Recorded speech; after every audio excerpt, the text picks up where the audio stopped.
series on Barbershop Chronicles. And what we're featuring in this series is writers. And today I have my man Terry Robinson, out of really Chicago, Illinois. So he's a Chicago brother. I know he know about good hair because he know about barbershop. So Terry, who used to cut your hair in Chicago?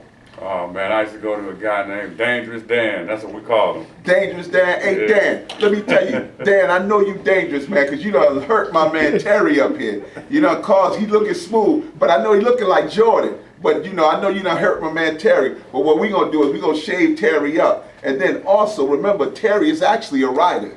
And Terry's book is Athlete Transitional Stress. And Terry, tell them about your book, man, because that's your book. You talk about it. Yeah, it's a book. It's an idea that I came up with 2 years ago, trying to free athletes.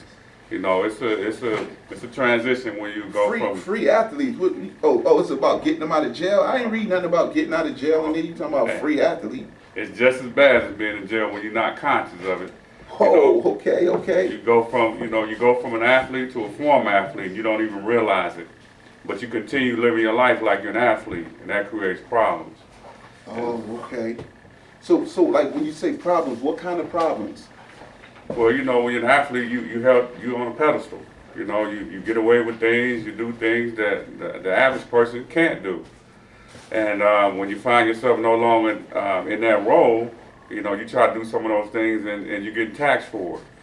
So it makes a big difference. And the first experience with something like that is shocking. And so I'm trying to make people aware, especially athletes, their loved ones, the parents, because when we're going through that phase, they're kind of questioning us too. They're trying to figure out what happened to us. And a lot of times, you know, we get lost in that transition. You know, and the reason why I call it transition is because you're transitioning, but you're stuck somewhere in the middle of that transition. So my goal is to try to get people all the way through that transition, which can be a lifelong process for most of us. Oh, okay. Because I noticed in the book, you were talking about the first love. And again, you know, anytime brother talking about first love in the barbershop, they're talking about a love of a woman. But what were you talking about in the book with first love? I'm talking about sports. You know, when you participate in sports, I mean, it's one of those things that if you don't fall in love with it, you're not gonna be that good. So you almost have to go there to get there. And when we talk about first love with basketball or sports versus women, if you're an athlete, you're going to go to that basketball or that ball every time over that woman. That woman will always be second. And a lot of times it even happens in marriages. And so that's part of why I'm doing this as well. Yeah, because I noticed in the book and reading it, you had a lot of psychotherapy in there. I noticed that you mentioned a lot of quotes from Freud, and you were making a correlation between your theory and some of Freud's theory. Can you elaborate? Can you talk more about that? Yeah, that was intentional. You know, when you start talking about therapy, I mean, because in reality, I try to stay away from those words because it scares people off. And so what I try to do is dial it down where the average person can understand what we're talking about, because it's all psychology. It really is. But if you can break things down to a science where people can actually get it, then they can do something with that information. Because when we talk about Freud and all those guys, the only people who know about them are the people who went to the next level in terms of their education. Right. And so I'm not just trying to reach those individuals, I'm trying to reach the masses, which are the high school athlete and the college athlete. So it's much more of them walking around struggling with what I'm talking about. Of course, we know about the professional athletes because they're posted all over the TV. You know, the Dennis Rodmans or the Terrell Owens. You know, these guys, phenomenal athletes, but after their careers, they all struggle. Yeah, I remember, man, my wife was watching some crazy TV show, you know, them reality series, and I see my man Terrell Owens on. I'm like, man, what is he doing on there? Because people were talking about he was training, getting in shape to go to another team, and I'm looking at him like, he on a gossip show? I'm like, come on, Terrell, you better than that.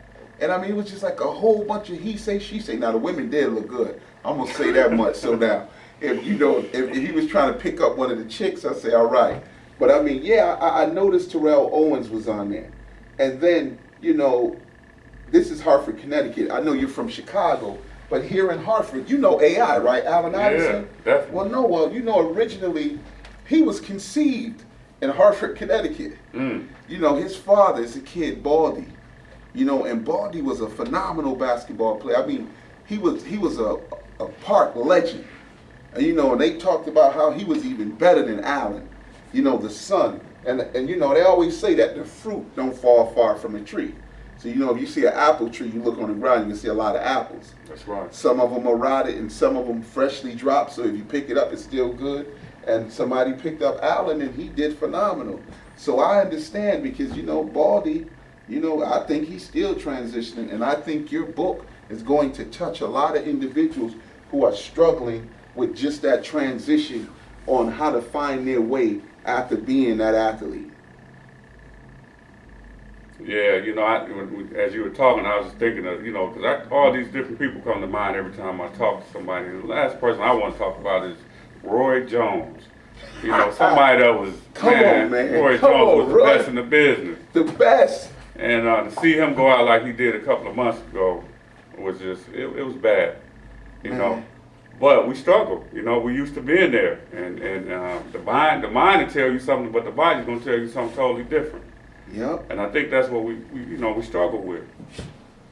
Man, it's ironic that you would bring up Roy Jones, man, because Bernard Hopkins, you know, Bernard Hopkins fought last week. Bernard, 51 years old.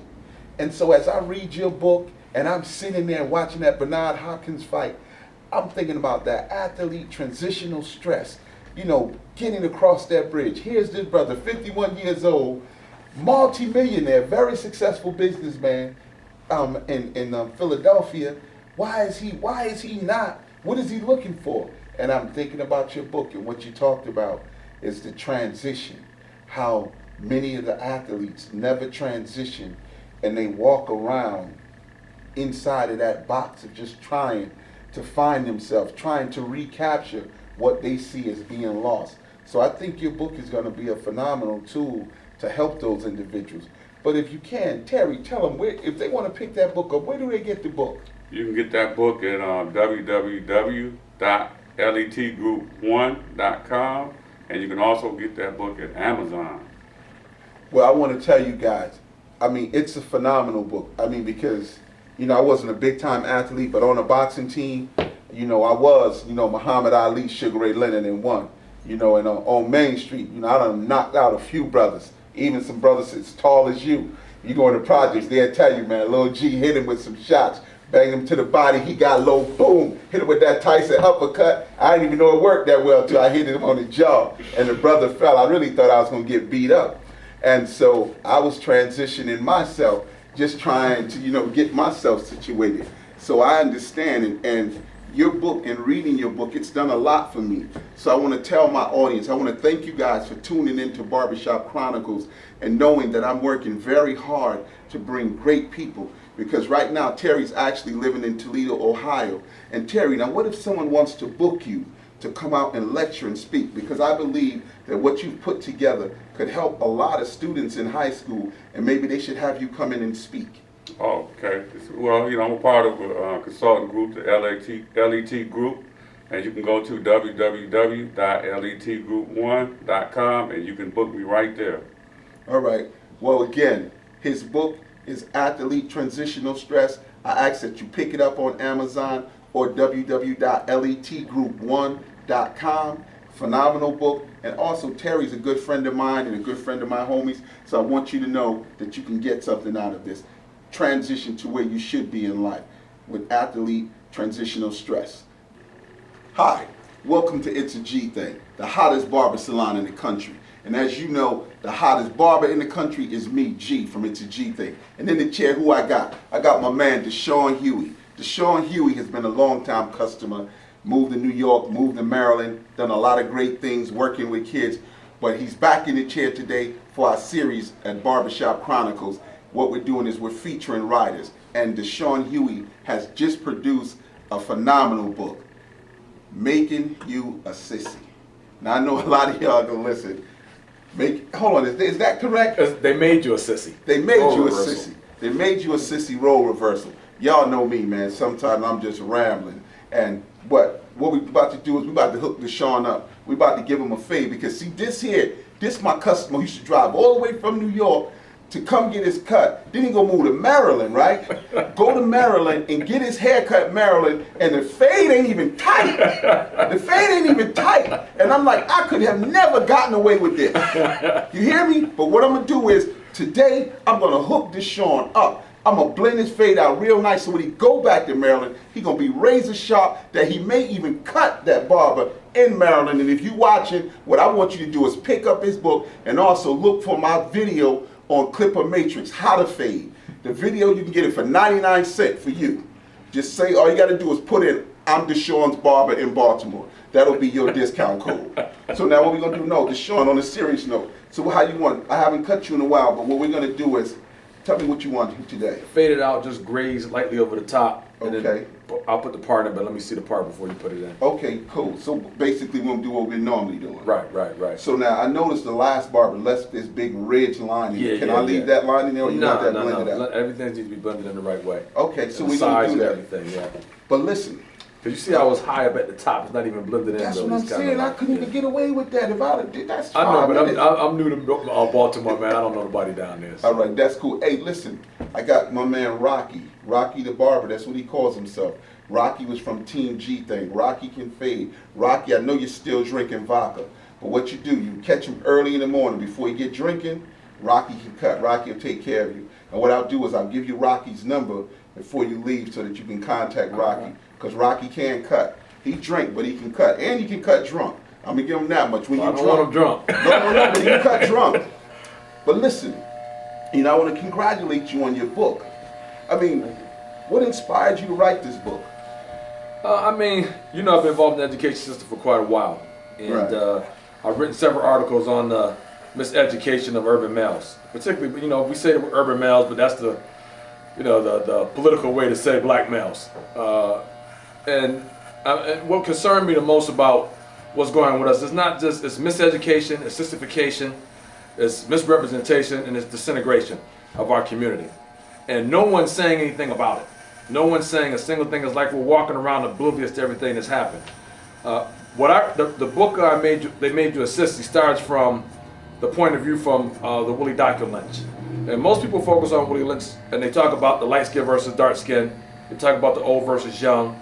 They talk about, you know, the field nigga versus the house nigga. But his real, true final act of destruction to really control us was role reversal. And if you read closely what he's saying, put the black woman in front.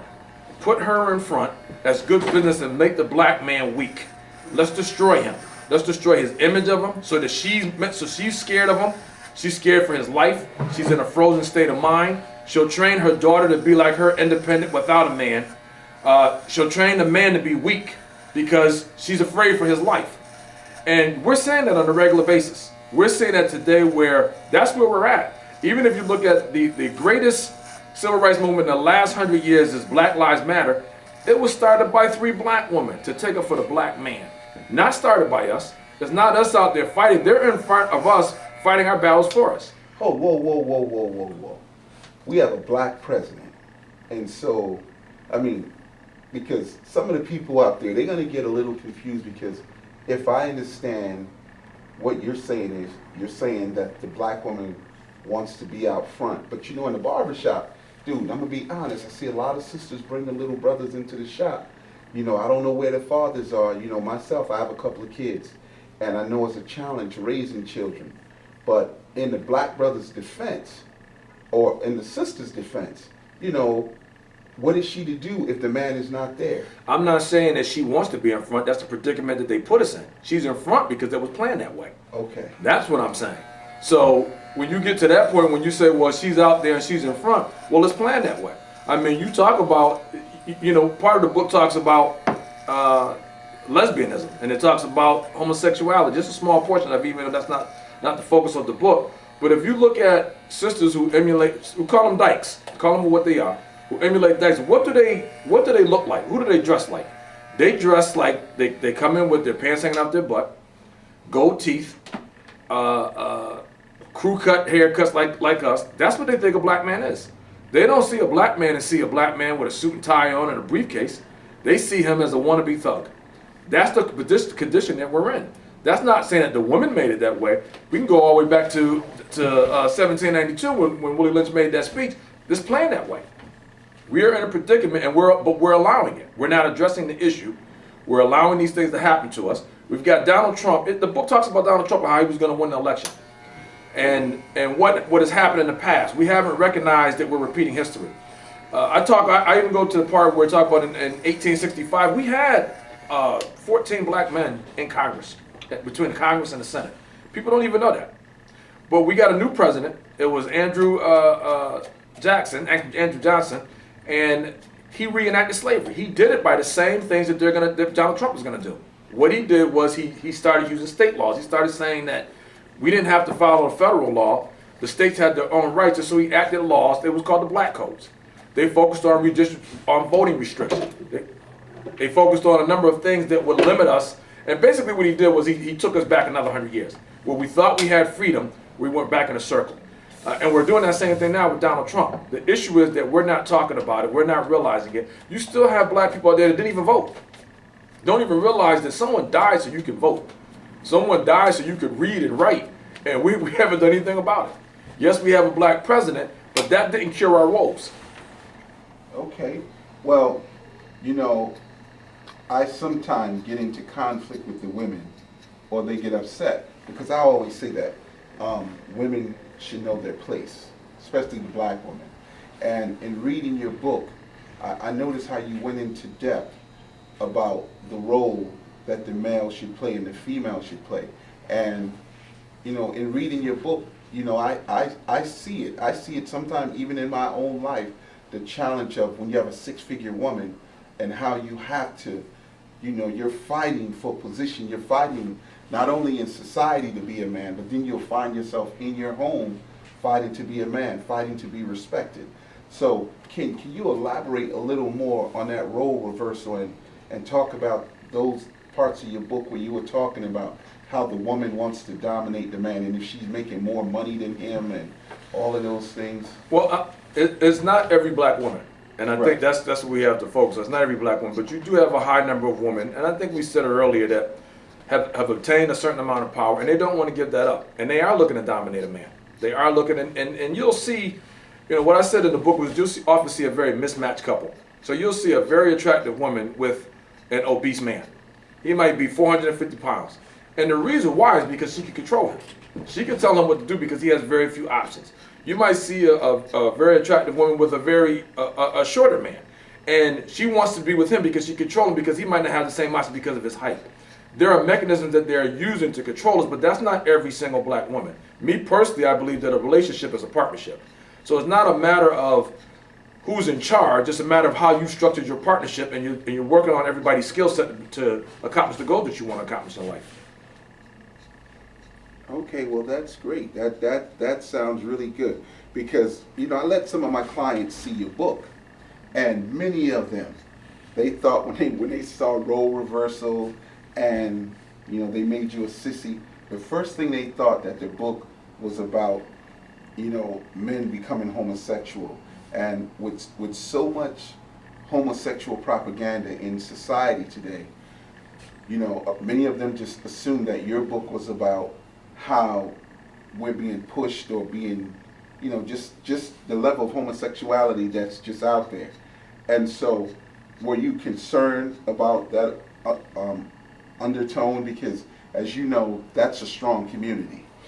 No, I wasn't concerned about the undertone, because if you read the book, it clearly says this is not gay bashing. What we're talking about is role reversal. We're not talking about someone who was born attracted to the same sex.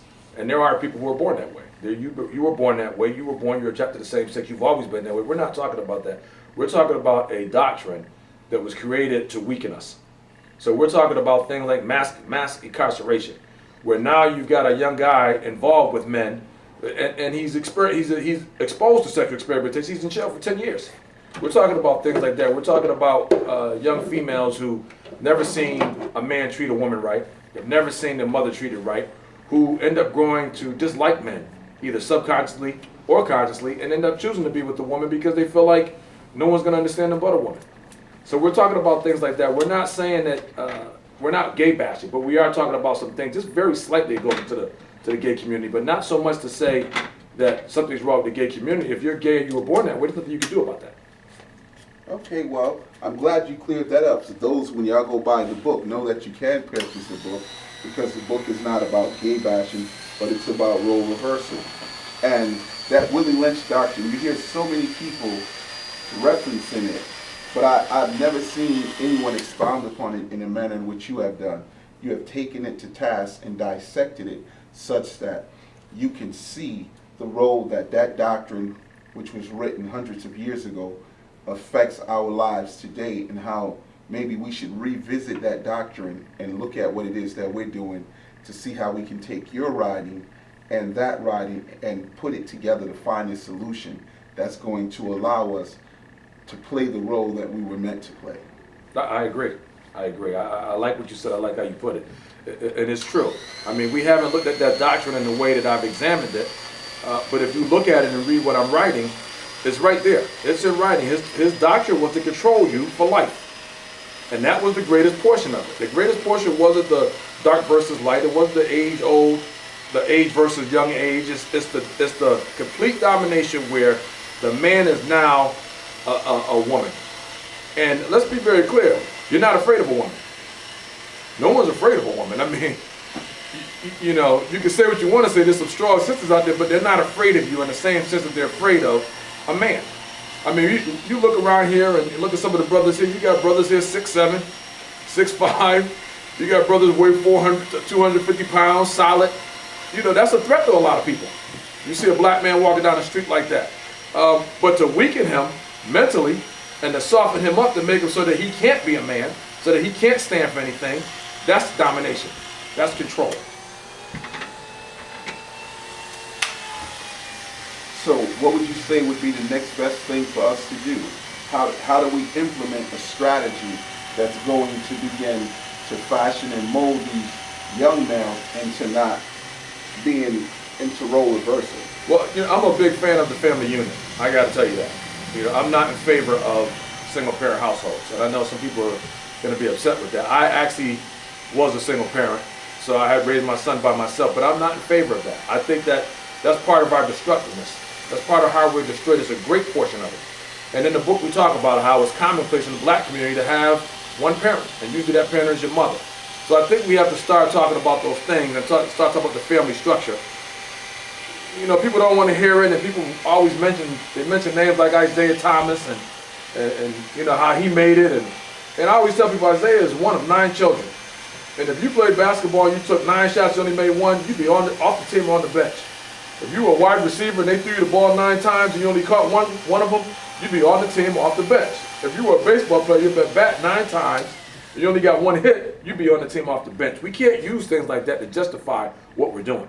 We have to take a step back. The Willie Lynch doctrine, if we examine it carefully and talk about where we're at, then we can start talking about what we need to do. The book is to make you think. That's the nature of the book, to make you think, to make you realize something's not right, what's going on. We are going in circles, and we are being used, and we don't realize it. Okay, so what is the message that you send? Because we're talking about single-parent households, in which it's just the female who's in the house. The woman is in the house, and she's in the house by herself, raising the children. What do you say to the male part of that relationship who's not doing what he necessarily should be doing? And maybe it could be the effect of the Willie Lynch syndrome or doctrine. But what do you say to him? How do you tell that male to get up? What is it that you could say that would direct him to do what's right? You know, as a dean of a school, I very often have conversations with fathers, because it's typical if I have 100 males in there and ask everyone to stand up that has a father, only 4 of them will show up with father. The other 96 don't have a father. So you're always trying to get the father involved. And one of the things I talk about is put your differences aside with her and just focus on your kid. You know, I don't know what happened. I'm not here for that. She's got a story. You've got a story. But the kid is here now. You know, you have to focus on the kid. My solution to all of that really is that the kid shouldn't be born without that structure in place anyhow. I don't believe that you should be having a kid out of wedlock. I mean, some people will talk about that's old-fashioned, that's not necessary, but you don't realize the destruction you're causing to that kid. That kid grows up with a hole in his soul. That kid never knows what's going on, wondering what happened to their father, wondering why their father doesn't love them. There's so many emotional dynamics that play a role in that kid's life that you're hurting them. And so I don't believe in a single parent household. And I believe it starts with, let's not have this baby until we get married. Let's not have this baby until we sit down and talk about us having a baby. Let's have a family. Let's not just have a baby and say, well, I want a baby. If someone wants to pick up your book, where do we get your book? You can get it on Amazon.com. You can get it in Harlem at Levels, in Harlem at Sisters Bookstore. You can get it in Hartford at True Books. And it's coming to a couple of places down in Atlanta, and we're going to be in Philadelphia and Baltimore. We're trying to spread the word across the country. And every black community there is to pick up this book, read it, and start talking about where we're at and what's going on. Particularly with a new president, because it touches on the president, it touches what happened to us in the past, and how we're going to experience this ourselves again. Okay. Well, Da'Shone, I want to thank you for being a part of Barbershop Chronicles. We at It's a G Thing. And we also want to thank you for all the contributions that you have given to It's a G Thing by bringing your head here to be cut. You know, because one thing we like more than anything is getting money from people. So today we're going to actually give you a discount. You get 5% off. It's like we normally charge more, but we're going to do that. So again, thank you. And again, remember, the book is They Made You a Sissy by Da'Shone Hughey, and it talks about role reversal. Pick it up today on Amazon.com. Thank you. Home again. It's so good to be again. Well, you don't have to share a tear. Feels so good to be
to share a tear. Feels so good to be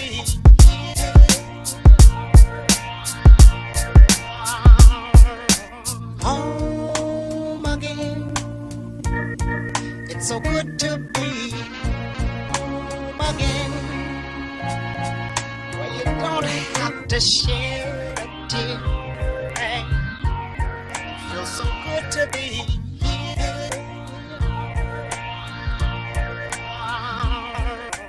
home again. It's so good to be home again. Well, you don't have to share a tear.